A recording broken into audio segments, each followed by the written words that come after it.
O outro ponto é que no Existencialismo e Humanismo, o Sartre escreveu, né, está escrito lá, que o que há de comum entre o existencialismo dele, o de Heidegger e o de Jasper, é que são existencialismos ateus. E é isso mesmo. Mas o que quer dizer ateu? Ateísmo aí quer dizer negação do teísmo. Toda aquela estrutura montada pelo Tomás de Aquino se chamou teísmo. Ateísmo é toda a posição filosófica contra a doutrina filosófica do teísmo. É uma coisa interna da filosofia, teísmo e ateísmo. Certo? Tá? Não quer dizer ser contra Deus e tal, não é isso. É ateísmo porque é contra uma filosofia que se estabelece em termos de sistema de Deus, teísmo. E quer dizer que é contra a metafísica, a física aristotélica e tudo que tanto o Jasper como o Heidegger como o Sartre são. Certo?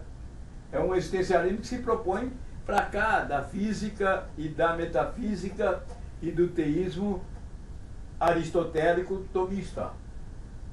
Veja, o Heidegger, ateu, ateu nesse sentido, de não ser filósofo caudatário do Tomás de Aquino, mas Heidegger é cristão católico. Certo? Quando disseram que Heidegger era o fundador do existencialismo ateu, ele se explicou. Heidegger era cristão católico, Jasper é cristão católico. Claro, Sartre não era católico. Mas aí, então tem que entender ali ateísmo nesse sentido, não no sentido, sou contra Deus, vamos tirar Deus daí. Não, Sartre nunca fez isso. Olha, tem toda a obra ali, você pode percorrer toda a obra de Sartre. Você não vai encontrar uma linha que o Sartre tenha escrito contra Deus. Não tem uma linha de Sartre contra Deus. Tá? Não tem uma linha de Sartre contra a religião, seja ela qual for. Ao final da vida, para escrever o seu tratado de moral, ele estava interessado em estudar o pensamento oriental, religioso oriental, para ver como elaborar uma moral, certo? Aí que fosse outra face de uma política, que seria a moral né, existencialista, que é a moral produzida a partir dos grupos e não a partir das instituições, etc, etc. Tá? Nunca o Sartre escreveu nada contra religião nenhuma, contra nenhuma modalidade de fé, nem contra religioso nenhum, muito menos contra Deus. Pode procurar. Certo? Outra coisa importante, a primeira peça de teatro que Sartre escreveu chama-se Bariona. Sabe o que foi? Sabe onde ele escreveu? Bariona ele escreveu no campo de concentração Stalag 2, quando era prisioneiro. Escreveu em conjunto com jesuítas que eram amigos deles. Bariona é uma peça de celebração do Natal, da noite de Natal e do nascimento do Cristo. É a primeira peça de teatro do Sartre. No site do Nuca tem ali, Bariona, pode olhar, tem lá o livro, tem capa, tem tudo. E texto tenho ali no Declínio de Sartre, do Michel Fontaine e do Michel Ribalcar. Primeira peça de teatro de Sartre foi uma peça de celebração do Natal. Certo? E quando perguntaram a ele por quê, ele disse, não, era o modo que se tinha de convocar os prisioneiros para a esperança. Mas esperança de quê? Se era para celebrar o Natal e o nascimento do Cristo, era esperança de quê? Era esperança cristã, ou não? Hã? Tá? E outra coisa, o ateísmo filosófico expresso que nós temos é o materialismo dialético do Engels, que é a base do marxismo. O que é que se diz ali? O que se diz ali é que o Hegel está errado e que no lugar de Deus eterno é a matéria que é eterna. No lugar de leis de Deus, o que temos são leis da dialética da natureza, que são dialéticas, ou que é dialética. Quer dizer, o marxismo substituiu por Engels e Marx, graças a Engels, né? Que escreveu Dialética da Natureza, substituiu Deus pela matéria eterna. Tá? Bom, e onde está a grande discussão de Sartre com o marxismo? Está exatamente aí, certo? No materialismo do marxismo. Foi o que ele contestou o tempo todo. No Transcendência do Ego, ele escreve aqui: sempre me pareceu que uma hipótese de trabalho tão fecunda como o materialismo histórico não necessitaria absolutamente ter por fundamento o absurdo do materialismo metafísico, dialético e metafísico. Isso ele escreveu aqui, tá? No Transcendência de Ego, em 1934, quando escreveu o seu manifesto. E foi realizar o seu trabalho de filosofia, trabalhando vários anos, escrevendo 10 páginas por dia, para desmontar essa tese materialista, ateia materialista, que coloca a matéria eterna no lugar de Deus. Ele foi escrever a Critique de la raison dialectique, a crítica da razão dialética, para negar a tese materialista do marxismo, provando que, para compreender o processo dialético e material da história, não é necessário inventar que a matéria eterna substitui Deus e que tem uma matéria eterna governando tudo, porque são os homens em grupos que fazem o rumo da história e não a matéria eterna substituindo Deus. Se há um crítico, tá, que foi exauriente, que levou ao extremo a crítica do materialismo dialético, esse crítico foi Sartre. E não escreveu o livrinho não para vender para cúmplice depois de missa de domingo, não. Ele escreveu dentro da França, publicou dentro da França e foi discutir com o Partido Comunista. Certo? Temos ali, tá, o encontro dele, tá, com 6.000 estudantes franceses do Partido Comunista, numa mesa, se chama Controvérsia sobre o Marxismo, tem edição da coleção Tempos Brasileiros, coisa assim, dá Vozes, ao fim das contas, tem ali, tá, Controvérsia sobre o Marxismo, está ali o debate dele.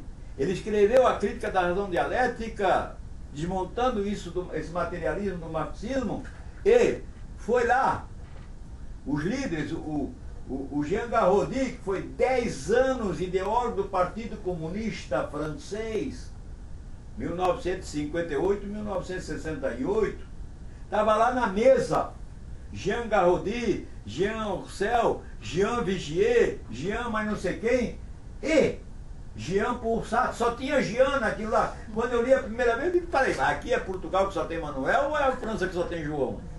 Tá? Ele, com 6.000 estudantes comunistas presentes, ele foi lá defender sua posição e desmontou. Espero, vocês não estão vendo que então é preciso que a natureza tenha um relógio dentro dela. É o que vocês estão dizendo. Mas se tem um relógio dentro dela, alguém tem que ver as horas. Quem é que vê as horas? Tá? E por aí em fora.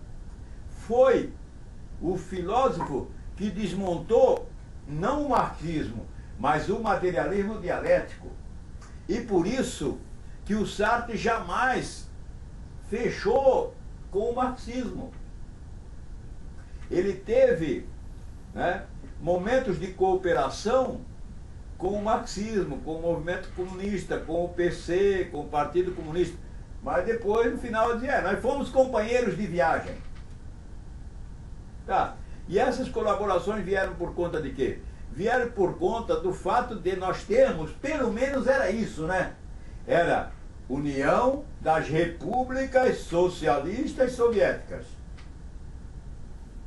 Não eram democráticas, eram socialistas, mas eram repúblicas. Não era a União dos Reinos Unidos. Já era alguma coisa, né? Se desse uma melhorada, a coisa podia avançar. Era isso que o Sartre defendia. Tá? Então, poxa, o cara que nunca entregou de barato aí a história, não, é isso mesmo, Deus não existe, a matéria que é... Não, não. Ele foi um filósofo sério, íntegro, competente. E nunca levantou o seu dedo contra Deus. Nunca. Nem contra os religiosos. Pode procurar na obra dele. Tá? Aqui no Lettre Lenéen, fechando a sua crítica máxima ao positivismo, ele escreve: a paixão do homem é o inverso da paixão do Cristo. O homem tenta ser Deus e fracassa. Porque a criatura não pode gerar o Criador. O quadro não pode gerar o pintor, a estátua não pode gerar o escultor, o livro não pode gerar o escritor. O Criador não tem como gerar a criatura. O homem que deseja ser Deus está condenado ao fracasso. Por isso a paixão do homem é o contrário da paixão de Cristo. Mas vejam bem, ele está dizendo que a paixão do homem que deseja realizar Deus, que é uma criatura realizando o Criador, o que ele está dizendo é que a paixão do positivismo, a paixão da politécnica, a paixão da religião da humanidade, certo? É uma paixão para o fracasso de ser, porque é impossível a criatura gerar o Criador. Isso é absurdo. Que é a paixão do hegelianismo, segundo o qual a criação vai gerar Deus, o quadro vai gerar o pintor. Tá? Ele está dizendo é que isso é uma conduta de fracasso. O homem que deseja ser Deus vive uma paixão inútil. Inútil por quê? Porque é impossível um homem transformar-se em Deus. E escreve: essa paixão é o inverso da paixão de Cristo. Por que é o inverso da paixão de Cristo? O que ele está dizendo com isso? Olha, nós temos a paixão dos positivistas, que são homens que pretendem salvar Deus, realizar Deus no final da história. E nós temos a paixão do Cristo, que é um Deus que veio salvar os homens. A paixão dos homens que querem salvar Deus no final da história é a paixão inútil e é o inverso da paixão do Cristo. O que ele está dizendo? Que a paixão do Cristo é legítima. Porque a paixão do fracasso é a paixão do homem que deseja realizar Deus. A paixão do Cristo é a paixão do Deus que vem salvar o homem. Fechando, inclusive, com o que ele escreveu e celebrou lá com a Variona, o nascimento do Cristo, o cristianismo e tudo mais. Tá?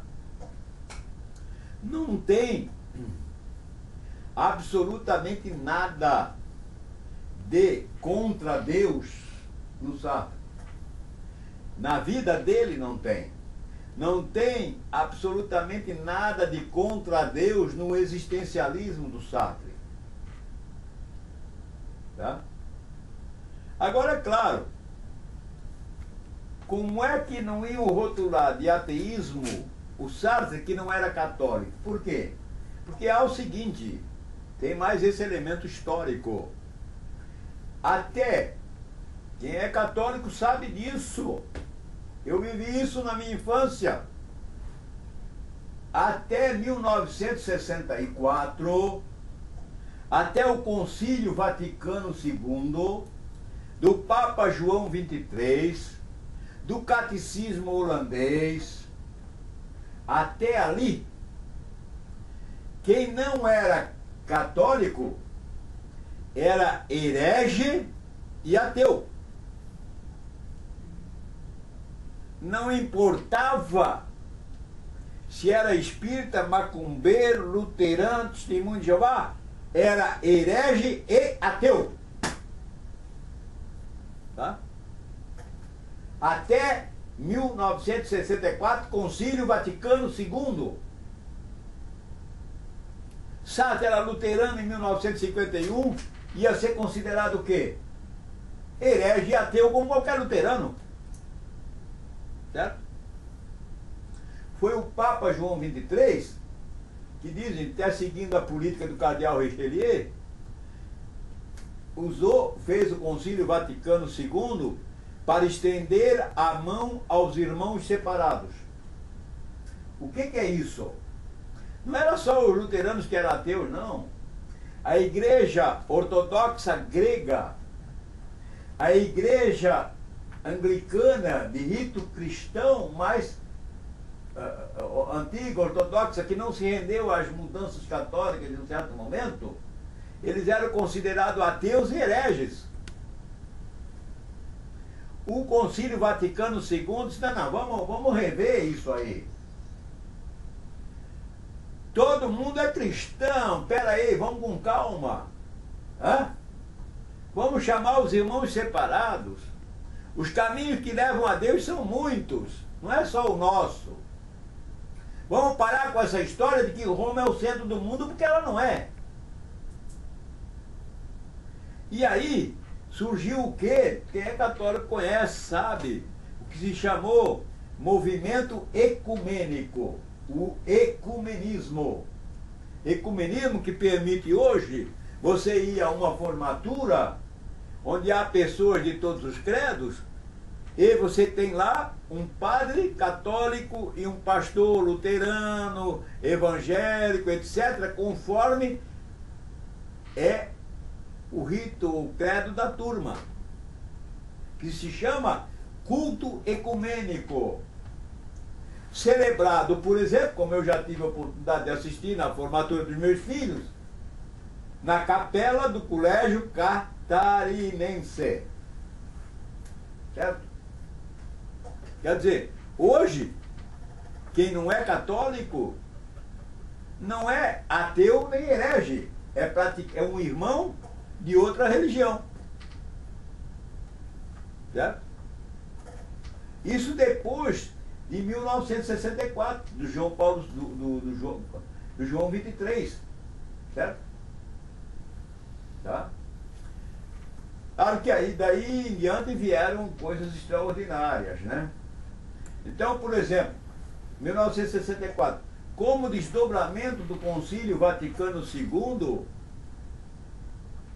em 1980, o Observatório Romano, o jornal oficial do Vaticano, anunciou a revisão do processo de Galileu.